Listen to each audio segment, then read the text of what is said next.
Hello friends, ಇವತ್ತು ನಾನು ನಿಮಗೆ ಒಂದು ಪ್ರಶ್ನೆ ಕೇಳ್ತೀನಿ. ನಿಮ್ಮ ಹತ್ತಿರ 1 ಕೋಟಿ ರೂಪಾಯಿ ಇದ್ದರೆ ನೀವೇನು ಮಾಡ್ತೀರಾ? ಐಷಾರಾಮಿ ಕಾರ್ ತಗೋತೀರಾ? ದೊಡ್ಡ ಬಂಗ್ಲೆ ಕಟ್ತೀರಾ? ಇಲ್ಲ ವಿದೇಶ ಪ್ರವಾಸ ಮಾಡ್ತೀರಾ? ನಾವು ಅಂದ್ಕೊಳ್ತೀವಿ ಹಣ ಸಂಪಾದನೆ ಮಾಡೋದು ಅಂದರೆ ಕೇವಲ ಮ್ಯಾಥ್ಸ್ ಅಥವಾ ನಂಬರ್ ಆಟ ಅಂತ.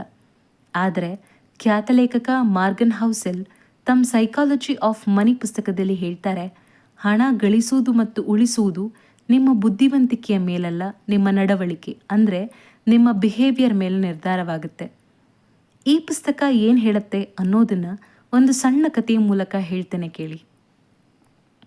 ಒಂದೇ ಹಳ್ಳಿಯಲ್ಲಿ ಬೆಳೆದ ಇಬ್ಬರು ಸ್ನೇಹಿತರಿದ್ರು, ರಾಜು ಮತ್ತು ವಿಕ್ರಮ್. ಇಬ್ಬರಿಗೂ ಬೆಂಗಳೂರಿನಲ್ಲಿ ಒಳ್ಳೆಯ ಸಾಫ್ಟ್ವೇರ್ ಕೆಲಸ ಸಿಗುತ್ತೆ. ಇಬ್ಬರ ಸಂಬಳವು ತಿಂಗಳಿಗೆ 1 ಲಕ್ಷ ರೂಪಾಯಿ. ಆದರೆ ಇಬ್ಬರ ಯೋಚನೆ ಮಾತ್ರ ಸಂಪೂರ್ಣ ಬೇರೆಯಾಗಿತ್ತು. ವಿಕ್ರಮ್ಗೆ ಸಮಾಜದಲ್ಲಿ ತಾನು ದೊಡ್ಡ ಶ್ರೀಮಂತ ಅಂತ ತೋರಿಸಿಕೊಳ್ಳುವ ಆಸೆ. ಕೆಲಸಕ್ಕೆ ಸೇರಿದ 6 ತಿಂಗಳಲ್ಲೇ ಲೋನ್ ಮಾಡಿ ಒಂದು ಐಷಾರಾಮಿ ಕಾರು ಕೊಂಡ್ಕೊಳ್ತಾನೆ. ಬ್ರ್ಯಾಂಡೆಡ್ ಬಟ್ಟೆಗಳು, ಪ್ರತಿ ವೀಕೆಂಡ್ ಪಾರ್ಟಿ, ಐಫೋನ್, ಹೀಗೆ ಸಂಬಳ ಬರೋದನ್ನೇ ಕಾಯ್ತಾ ಇದ್ದ. ಜನರೆಲ್ಲ ವಿಕ್ರಮ್ ಎಷ್ಟೊಂದು ಶ್ರೀಮಂತ ಅಂತ ಹೊಗಳ್ತಾ ಇದ್ರು. ಇದನ್ನು ನೋಡಿ ವಿಕ್ರಮ್ಗೆ ಹೆಮ್ಮೆ. ಇನ್ನೊಬ್ಬ ರಾಜು ತುಂಬ ಸರಳ. ಆತ ಆಫೀಸ್ಗೆ ಹೋಗಲು ಮೆಟ್ರೋ ಬಳಸ್ತಿದ್ದ. ಒಂದು ಸಾಧಾರಣ ಫೋನ್ ಇಟ್ಕೊಂಡಿದ್ದ. ಆತ ತನ್ನ ಸಂಬಳದಲ್ಲಿ 50% ಹಣವನ್ನು ಮ್ಯೂಚುವಲ್ ಫಂಡ್ಸ್ FDಯಲ್ಲಿ ಇನ್ವೆಸ್ಟ್ ಮಾಡ್ತಿದ್ದ. ಇದನ್ನು ನೋಡಿ ವಿಕ್ರಮ್ ನಗ್ತಿದ್ದ. ಏನು ಗುರು, ಇಷ್ಟೊಂದು ಸಂಬಳ ಇದ್ರೂ ಲೈಫ್ ಎಂಜಾಯ್ ಮಾಡಲ್ವಲ್ಲ ನೀನು ಅಂತ. ಕಾಲ ಉರುಳಿತು. 3 ವರ್ಷಗಳ ನಂತರ ಇದ್ದಕ್ಕಿದ್ದಂತೆ ಆರ್ಥಿಕ ಮಂದಗತಿಯಿಂದಾಗಿ ಕಂಪನಿಯಲ್ಲಿ ಇಬ್ಬರ ಕೆಲಸವೂ ಹೋಯಿತು. ಈಗ ಅಸಲಿ ಆಟ ಶುರುವಾಯಿತು. ವಿಕ್ರಮ್ ಹತ್ತಿರ ಮುಂದಿನ ತಿಂಗಳ ಕಾರಿನ EMI ಕಟ್ಟಲು ಹಣವಿರಲಿಲ್ಲ. ಕೇವಲ 2 ತಿಂಗಳಲ್ಲಿ ವಿಕ್ರಮ್ ತೀವ್ರ ಸಾಲದ ಸುಳಿಗೆ ಸಿಲುಕಿದ. ಸಮಾಜದಲ್ಲಿ ಆತನ ಗೌರವ ಧೂಳಿಪಟವಾಯಿತು. ಆದರೆ ರಾಜು, ಆತನಿಗೆ ಕೆಲಸ ಹೋದರೂ ಯಾವುದೇ ಭಯವಿರಲಿಲ್ಲ.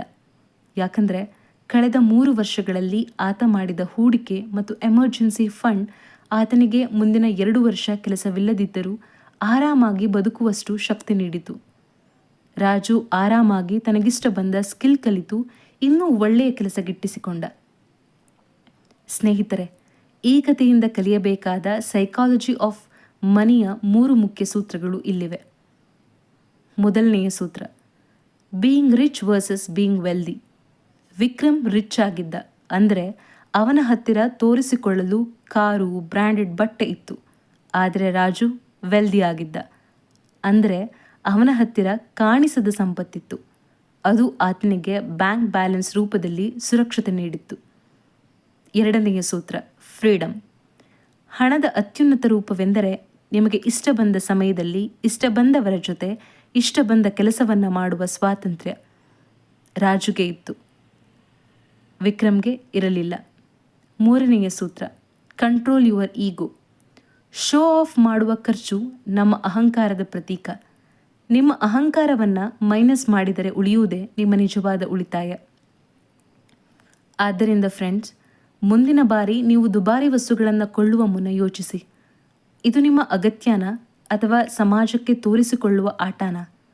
ಹಣವನ್ನು ಗೌರವಿಸಿ, ಅದು ನಿಮ್ಮನ್ನು ಗೌರವಿಸುತ್ತೆ. ನಿಮಗೆ ಈ ಕತೆ ಇಷ್ಟವಾದರೆ ಲೈಕ್ ಮಾಡಿ, ಶೇರ್ ಮಾಡಿ, ನಮ್ಮ ಚಾನಲ್ಗೆ ಸಬ್ಸ್ಕ್ರೈಬ್ ಮಾಡಿ. Thank you.